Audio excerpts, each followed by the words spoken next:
والدین کی یہ ذمہ داری ہے کہ اپنے بچوں کے ذہن میں اپنے بزرگوں، اپنے بڑوں، اپنے آئیڈیل شخصیتوں کے ذہن میں ان کے تازہ کریں، کیونکہ آج کے بچے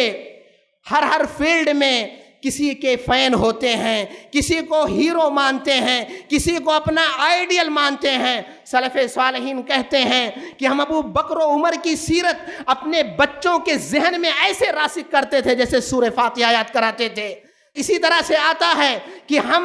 جنگوں کے واقعات، جنگوں میں شہید ہونے والے صحابہ، ان کی بہادریوں کے تذکرے کرتے تھے، ذکر کرتے تھے، اور یہ کہتے تھے کہ یہ ہمارے آبا و اجداد کے کارنامے ہیں۔ ماؤں کو چاہیے کہ اپنی بچیوں کو یہ بتلائیں کہ یہ خنسا ہی ہیں جو بہت بڑی شاعرہ تھیں، جنہوں نے اپنے بھائی صخر اور معاویہ کے لیے اتنے اشعار کہے کہ وہ ٹاپ درجے کی شاعرات میں شمار ہوتی ہیں، لیکن جب اسلام لاتی ہیں اپنے 4 بچوں کو اتنا تیار کرتی ہیں، ٹرینڈ کرتی ہیں، بہادر بناتی ہیں کہ جنگ قادسیہ میں ان کو بھیجتی ہیں، چاروں شہید ہوتے ہیں، شہادت کی خبر پاتی ہیں، تو کہتی ہیں تمام تعریف اس رب کی ہے جس نے ہمارے بچوں کی شہادت کا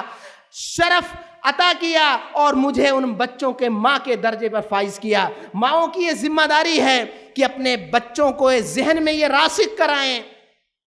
کہ حلال روزی